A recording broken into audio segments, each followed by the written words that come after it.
Ito nga yung first time namin na mag-Christmas party kasama yung mga ibang lahi dito sa France. Maaga pa nga lang nagsend na sila ng invitation sa amin at pagkatanggap nga namin, agad nga kami nag-confirm. Hi guys, another day, another ganap dito sa France. Pagkatanggap nga namin ng invitation, umuo agad kami kahit hindi pa kami sigurado kung makakapunta ba kami o hindi. Medyo conflict kasi sa schedule gawa ng work pero mabuti na lang talaga nagawan pa rin ng paraan. Hindi na nga namin to tinanggihan since sa isang taon nga namin dito sa France, ito nga yung first time namin na may experience makipag-Christmas party kasama yung mga ibang lahi. By the way, ito nga pala ay church Christmas party at sa mga hindi pa nga nakakaalam, kami po pala ay member ng The Church of Jesus Christ of Latter-day Saints or kilala sa tawag ng mga Mormons. Pero FYI, tawag lang po yun ha, hindi po yun yung name ng church. Yung Christmas party nga na to ay ginanap nitong December 13, Sabado ng gabi ng 7 p.m. dito sa France. Bumiyahe nga kami dyan ng isang oras para lang makarating dito. Medyo may kalayuan nga lang yung simbahan na to sa lugar namin pero mabuti na lang talaga available yung kuya namin at hinatid niya na nga lang kami. Alam nyo ba, medyo nakakapanibago nga lang kasi ibang-iba talaga yung Christmas party dito compare sa Pilipinas. Mula sa pagkain, sa mga atmosphere at vibe, sa program at lalong-lalo na sa mga tao. Sa atin kasi kung ikukumpara mo talagang masaya, maingay, puno ng tawanan, kwentuhan at kantahan. Dito kasi mas controlled at medyo chill lang. Meron din namang kantahan dito, wala nga lang palaro. O baka siguro hindi lang sila nakapaghanda kaya puro kantahan na lang. At sa unang program nga nila ay itong exciting part nga kaagad, ang kainan.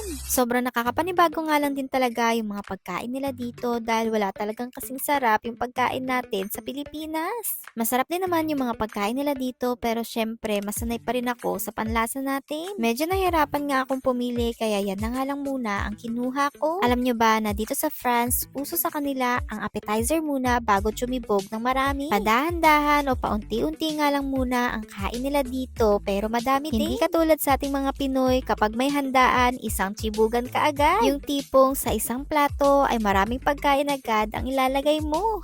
Oo nga pala, nakalimutan ko ipakita, nagdala nga pala ako dito ng macaroni salad, pandagdag sa handa at para mapatikim sa kanila. Alam nyo rin ba na ang mga tao dito ay sobrang light lang din kumain, hindi katulad sa atin na kahit busog na ay kain pa din. Ay, wala talagang katulad ang mga Pilipino dahil sobrang sasaya at sobrang sasarap magluto at kumain. Habang nagkakainan, sinunod na nga nila yung pangalawang program which is yung presentation kung ano ba talaga yung essence ng Pasko, which is yung pag-alala nga natin sa kapanganakan ni Jesucristo, pagmamahal at pagkakaisa na kahit gaano tayo kabisi, ang Pasko ang magpapaalala sa atin na may mga taong mahalaga sa atin na dapat natin alalahanin. Pagbibigay at pagtulong sa iba, hindi tungkol sa presyo na regalo